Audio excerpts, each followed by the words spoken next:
वालेकुम जी। इस वक्त मैं मौजूद हूँ अवेलिया में चांद बीफ एंड मटन शॉप पे। तो ये चांद भाई हैं जी, 850 रुपये किलो गोश्त दे रहे हैं। चांद भाई अस्सलाम वालेकुम जी। वालेकुम सलाम। माशाल्लाह जी, इस रमज़ान ऑफर ला छोड़ी 850 रुपये किलो। ये साचे कूड़े ना जी साचे ने अल्लाह दी रज़ा ते करने असी आखने आ कि साल दे 11 महीने असी कमाने आ ते एक महीना असी अपने जेबों खर्च करके आवाम देने आ, तहफ़्फ़ुज़ देने आ, जरा रिलीफ देने आ। जरा ये गोश्त असां 850 रुपये किलो लाया ते जिस भराऊं लोड़ है आन के खड़े दबा के। अच्छा चांद भाई, ये गल और भी बड़ी मशहूर हुई दी है यार, 850 रुपये पे उसी छिछड़े टोक के देंदे हो जरा जी रुपये की 800। हाँ जी, ये असल गल है ना ना तुसी असा को ट्राई करो ना आन के गोश्त करो। मशहूर होने की गल नहीं। मेरे फेसबुक ते जेड़ा चैनल है मेरा चैनल, उस ते मैं वीडियो लाना, उस ते कमेंट्स पढ़ो। जिन्हें लोग मेरे को गोश्त खाने उन्हें बुलाओ, उन्हें को पूछो यार माड़ा गोश्त दे दें।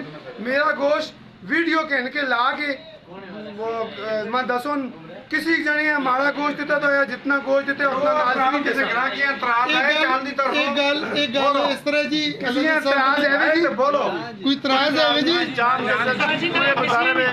पूरे बाजारे में जिस तरह चांद गोश्त दे रहे हैं रोजाना दे महीने में कोई बंदा नहीं पे देता।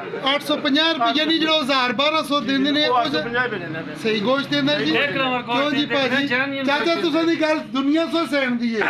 सोना गोश्त देंदा, सोना गोश्त ये जेडी छिछड़े वाली गल है ना, ये मेरे किसाब पर जितने भी भरा हैं ना, ये उन्हें चाहिए जरा इस तरह करा ते लोग जुलन ना ते इंशाअल्लाह असी आखिरी रमजान ताणी कायम दायम अपनी गल्लां ते इंशाअल्लाह गोश्त बेहतरीन मिलसी। अच्छा मैं लोकां के गल होर भी आखना जी कि ओ जेड़े लोग ने उन्हां कसाईयां कोलों गोश्त आणन, आधा किलो उथों आणन, आधा किलो तुसां कोलों के हां बिल्कुल फिर पता लगसी दूध ते पानी बाकी जी इंशाल्लाह ये मैं जितने भी मेरे भरा पे देखते हो, ठीक है जी। मैं खुद चांद को लाया, मैं उस तरह इसको गोश्त के दे अल्लाह मां नहीं पता 850 रुपये किलो के, क्योंकि इसमें इतना सोहना गोश्त देता है। बरल मैं इस चांद ने पूछा, मैं साखो साफ करना भूलते नहीं गए आता जी, तुसा नहीं पता मैं ऑफर 850 रुपये की लाई दी है तो इतना। हाँ जी गोश्त सोहना देता जी।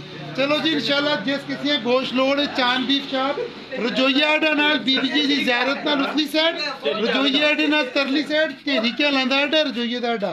सारे भरा इत्थे आओ, गोश्त खड़ो, इंशाल्लाह गोश्त माड़ा देवे ते बिल्कुल अस्ते समो कि देखो भरावा गोश्त सही नहीं आ छोड़ के चलो चैलेंज कीता यार मैं गोश्त जे कसाई देंदे ने बाजार दे 1100 850 उस तो सुनो अच्छा देसा ओ जे ना देना अल्लाह दे सामने उसको चंगा देसा।